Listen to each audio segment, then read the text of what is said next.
Hello everyone, welcome back to my channel Riddhi official zone. तो जैसे कि आप लोगों को दोस्तों लास्ट वीडियो में पता चल गया है कि फाइनली बीएड सेकेंड ईयर की डेट शीट आ गई है, जो कि मैं आप लोग देख सकते हैं कि डेट शीट आप लोगों की 1 सितंबर से लेकर और 13 सितंबर तक आप लोगों का एग्जाम है। तो चलिए आज की वीडियो में आप लोगों के लिए डिस्कस कर देती हूँ। काफ़ी हद तक आप लोगों के माइंड में अब क्वेश्चन आ रहे होंगे कि आप लोग के एग्जाम पैटर्न क्या होंगे फाइनली, और कितने मार्क्स का आपका एग्जाम होगा, एग्जाम पैटर्न क्या क्या होगा, और कौन से सब्जेक्ट में आपकी कितनी यूनिट या फिर कितने टॉपिक्स को आपके एग्जाम में हटा दिया गया है। तो ये सब वीडियो में एंड तक बता दूंगी आप लोगों को दोस्तों, तो उसके लिए आप लोग वीडियो को स्किप मत करिएगा और वीडियो को एंड तक देखिएगा। मोस्ट इंपॉर्टेंट है ये आप लोगों के लिए, बहुत ज़्यादा काम आएगी, आपके एग्जाम आ रहे हैं तो उसके लिए। और लास्ट में मैं आपको प्रैक्टिकल से रिलेटेड जो आपके कुछ क्वेश्चन हैं जो कमेंट आ रहे हैं मेरे पास, उसको भी मैं बता दूंगी। तो चलिए वन बाय वन करके सबसे पहले मैं आप लोगों को ये बता देती हूँ कि डेट शीट के अकॉर्डिंग आप लोगों को पता चल गया होगा कि आपका एग्जाम कब है। आपका एग्जाम है 1 सितंबर 2021, यानी कि अब से 3 महीने आपके पास बचे हैं एग्जैक्टली। तो आप लोग एग्जाम की प्रिपरेशन अच्छे से कर लीजिएगा, अपने नोट्स रेडी कर लीजिएगा। दूसरी मोस्ट इंपॉर्टेंट बात यह है कि आपके एग्जाम की टाइमिंग कितने हैं।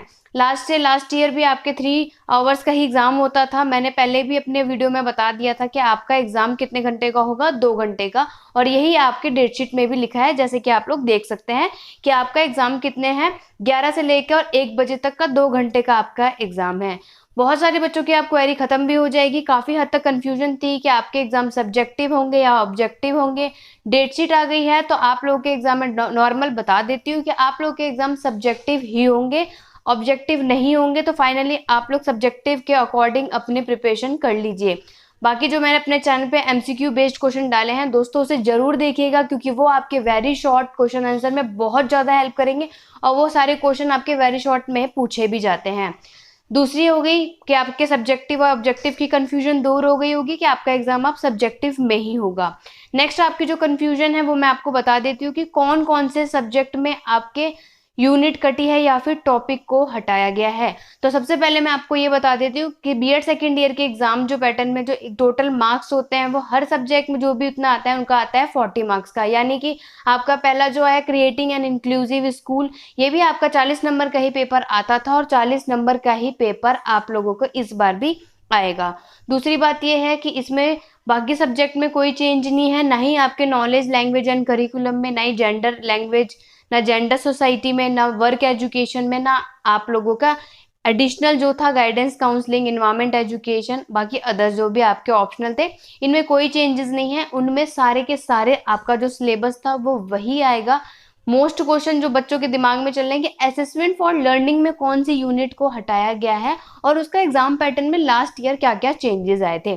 तो चलिए मैं आपको डिस्कस कर देती हूँ कि आखिरकार उसमें चेंज क्या आया था। मैं सिलेबस यहाँ पे इंसर्ट कर दूंगी, उसके अकॉर्डिंग मैं आपको बता दे रही हूँ। तो सिलेबस के अकॉर्डिंग आप लोगों का असेसमेंट फॉर लर्निंग हमेशा से कितने नंबर का आता था, 80 मार्क्स का, जैसे कि बाकी के सब्जेक्ट आपके 40 मार्क्स के आते थे। तो इस बार आपके जो चेंजेस आया है वो ये पहला चेंजेस आया कि असेसमेंट फॉर लर्निंग भी आप लोगों का 40 नंबर का ही आएगा, बाकी के सारे पेपर की तरह। ठीक है। दूसरा बता देती हूँ कि यूनिट कौन कौन सी कटी है और कौन सा टॉपिक कटा है जो आता है। तो दोस्तों सबसे पहली बात कि असेसमेंट फॉर लर्निंग में ही आपके टॉपिक रिड्यूस हुए हैं। उनमें से एक टॉपिक आता है आपका यूनिट 5 में एनपीसी।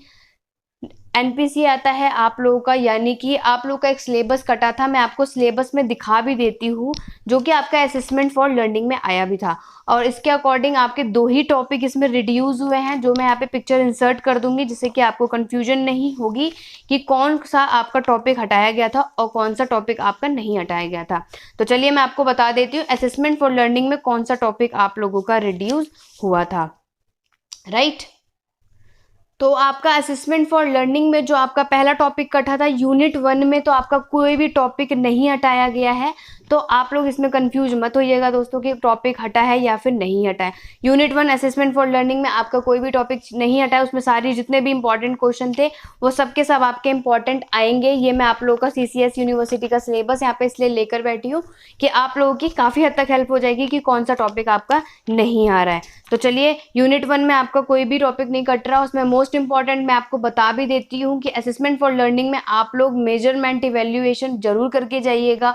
फॉर्मेटिव और समेटिव भी करके जाइएगा। यूनिट 1 में आप लोगों का असेसमेंट फॉर लर्निंग, ये सब इंपॉर्टेंट टॉपिक है। बाकी के टॉपिक मैंने अपने चैनल में डिस्कस कर रखा है कि टॉपिक यूनिट वाइज आपके कौन से मोस्ट इंपॉर्टेंट है, वो आप डिस्क्रिप्शन बॉक्स पे लिंक दे लीजिए या अदरवाइज प्लेलिस्ट में आप लोग चेकआउट कर सकते हैं।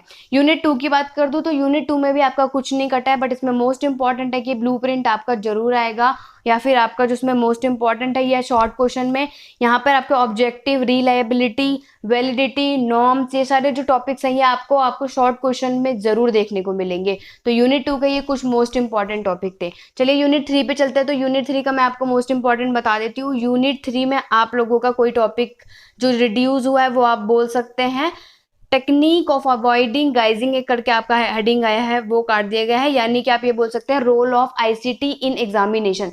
पहला टॉपिक जो आपका यहाँ पे कट गया है वो है role of ICT in examination, ये आपके यूनिट 3 में आता है।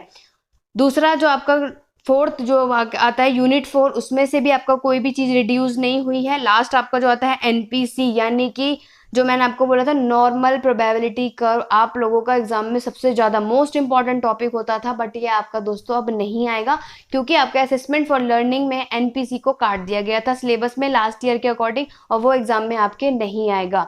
तो इसके अकॉर्डिंग मैं आप लोगों से यही बोलूंगी दोस्तों कि मीन, मीडियन और मोड ये आपके लॉन्ग क्वेश्चन में आने का सबसे ज्यादा चांसेस ही नहीं है, जबकि आपको एक क्वेश्चन इससे रिलेटेड लॉन्ग क्वेश्चन में देखने को मिलेगा। तो मीन, मोड, मीडियन को आप लोग बहुत अच्छे से प्रिपरेशन कर लीजिएगा।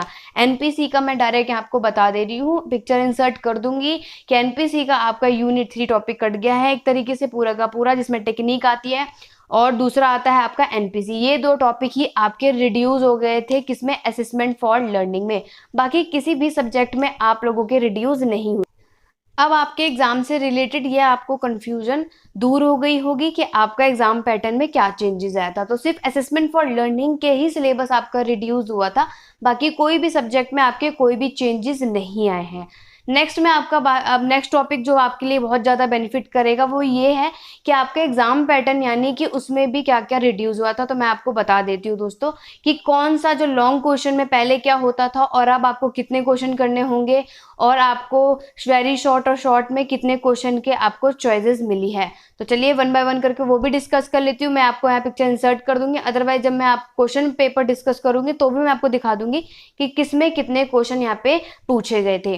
तो सबसे पहले मैं आपको बता देती हूँ दोस्तों, लॉन्ग क्वेश्चन आंसर में आप लोगों को 3 क्वेश्चन दिए जाते थे विद इंटरनल चॉइसेस के साथ, जब आपके एग्जाम प्रॉपर यानी कि कोई भी सिलेबस या फिर टाइम रिड्यूस नहीं हुआ था तब की बात है। तो जब आपका टाइम रिड्यूस हो गया यानी कि 2 घंटे के एग्जाम में अब आप लोगों को सिर्फ 2 ही लॉन्ग क्वेश्चन करने होंगे, राइट। 2 ही लॉन्ग क्वेश्चन करने होंगे, आप लोगों का पेपर वैसा का वैसा ही बनकर आएगा, बट चेंजेस इतने आ जाएंगे कि आपको इतना लिख के दे देंगे कि लॉन्ग क्वेश्चन में आप लोगों को सिर्फ 2 क्वेश्चन करने हैं, यानी 3 क्वेश्चन आएंगे इंटरनल चॉइस के साथ, आप लोगों को कोई भी 2 क्वेश्चन करने होंगे लॉन्ग आंसर में। हर सब्जेक्ट के लिए सेम चीज बता रही हूँ, राइट। उसके बाद आपका आता है शॉर्ट क्वेश्चन आंसर में। शॉर्ट में आप लोगों को 4 क्वेश्चन करने होते थे, राइट। तो उसमें से अब आपको रिड्यूस कर दिया गया है कि उसमें से भी आप लोगों का पैटर्न रिड्यूस हुआ है, और वेरी शॉर्ट में आप लोगों को चेंजेस आए हैं। सबके सब पिक्चर यहाँ पे इंसर्ट कर दूंगी, कंफ्यूज ना हो इसलिए मैं आपको बता दे रही हूँ। सबसे मोस्ट इंपॉर्टेंट बात बता देती हूँ आपको। तो आप लोगों को मैंने बता दिया लॉन्ग क्वेश्चन में आपको कितने करने पड़ते हैं, 2 क्वेश्चन करने होते हैं जो कि आपके 12 नंबर के बैठेंगे, यानी कि 1 नंबर जो आपका लॉन्ग क्वेश्चन पहला 16 नंबर का आता था वो अब आपका 12 नंबर का एक लॉन्ग क्वेश्चन करने होते हैं, यानी कि 2 क्वेश्चन करेंगे तो 24 नंबर आप लोगों के किसमें बैठ जाएंगे, लॉन्ग क्वेश्चन आंसर में। दूसरा आता है आपका शॉर्ट में। शॉर्ट में आप लोगों को सिर्फ 4 नंबर के कितने क्वेश्चन करने होते हैं, 2 ही क्वेश्चन करने होते हैं दोस्तों, यानी कि आप लोगों को ऑप्शन आएंगे 8 ही, और उसमें से आपको सिर्फ 2 क्वेश्चन करने हैं शॉर्ट क्वेश्चन में। वेरी शॉर्ट की बात कर देती हूँ। वेरी शॉर्ट में जैसे आप लोगों के 10 आते थे या फिर 8 क्वेश्चन आते थे, आपके 8, 9, 10 कितने भी क्वेश्चन आए, आप लोगों को सिर्फ वेरी शॉर्ट में 4 क्वेश्चन ही करने हैं एग्जाम में। अब आई होप आप लोगों को अच्छे से समझ आ गया होगा कि जो आपका 40 का जो पूरा एग्जाम पैटर्न यानी कि फुल जो मार्क्स बैठा है उसके अकॉर्डिंग लॉन्ग के 2, शॉर्ट के भी आपको 2 ही क्वेश्चन करने हैं, और वेरी शॉर्ट के आपको 4 क्वेश्चन करने होते हैं, यानी कि आपको एग्जाम में कितने क्वेश्चन करने हो गए दोस्तों, 8 क्वेश्चन आपको पूरे के पूरे एग्जाम में करने होंगे। तो ये आपका एग्जाम पैटर्न था बीएड सेकेंड ईयर का, जो आपके लास्ट ईयर 2020 में जो चेंजेस आया था कि आपका जो टाइमिंग अगर 2 घंटे का हुआ था तो उसके अकॉर्डिंग मैंने आपको पैटर्न बता दिया। सिर्फ असेसमेंट फॉर लर्निंग में आप लोगों का चेंजेस आया है, और आपकी टाइमिंग क्या क्या थी और कौन से क्वेश्चन कितने मार्क्स के करने होते हैं। मैंने अपने चैनल पे एक वीडियो डाल रखी है दोस्तों, क्योंकि मैंने खुद ही लास्ट ईयर पहले अपना बीएड क्लियर किया है, जिसके अकॉर्डिंग मैंने अपने नंबर 85+ लेकर आई हूँ। तो मैं आपको डायरेक्ट बता देती हूँ दोस्तों कि आप लोग किस तरीके से अपना एग्जाम में आंसर लिखेंगे, वो वीडियो मैं अपने चैनल पर डाल चुकी हूँ, उसका डिस्क्रिप्शन बॉक्स पे लिंक दे दूंगी। अदरवाइज आप लोगों को अगर दोबारा से लेटेस्ट चाहिए कि मैं एकदम दोबारा से क्लियर कर दूँ, तो आप लोग मुझे कमेंट बॉक्स पे कमेंट करके जरूर बताइएगा। आई होप आप लोग के क्लियर हो गए होंगे डाउट्स। तो दोस्तों आप लोग अपने रेडी कर लीजिए। बाकी मैंने अपने ईवीएस की क्लासेस यहाँ पे डेली अपलोड हो रही हैं, आपके एग्जाम आने से पहले ईवीएस का कोर्स कंप्लीट हो जाएगा। बाकी के मैंने अपने चैनल पे कम्युनिटी में आपका एक पोल डाला हुआ है, अगर आप लोगों ने नहीं किया तो आप मुझे पोल कर दीजिए, जिसके अकॉर्डिंग बाकी के सारे सब्जेक्ट के अकॉर्डिंग मैं मैराथन क्लासेस लेके आऊँ या बाकी की क्लासेस उसकी भी यूनिट वाइज मैं आप लोगों को एक्सप्लेन करूँ। तो वो आप मुझे कमेंट बॉक्स पे कमेंट करके या फिर पोल करके आप मुझे बता सकते हैं, जैसे कि आफ्टर 20 जून के बाद वो सारी की सारी वीडियो अपने चैनल पर लेकर आ जाऊंगी। आई होप आज की वीडियो आप लोगों को अच्छे से समझ आई होगी और आपके काफ़ी हद तक हेल्पफुल हुई होगी। बाकी की जो वीडियो मैंने आपने डिस्कस की है वो सब के सब मैं यहाँ पे इमेज इंसर्ट कर दूंगी, जिससे आपके एग्जाम में हेल्प होगी।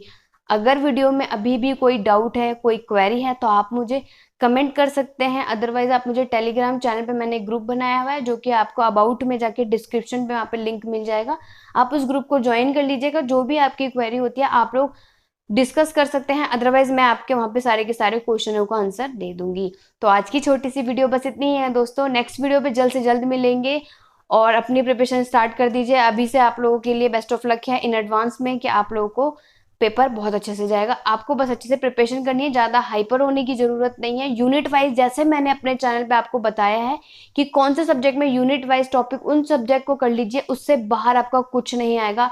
उतना भी आप लोगों ने अपने एग्जाम में क्लियर कर लिया तो आपके लिए काफ़ी हद तक बेनिफिशियल होगा। तो आज की छोटी सी वीडियो बस इतनी ही है दोस्तों। नेक्स्ट वीडियो पे मिलते हैं। Thank you for watching. Bye bye.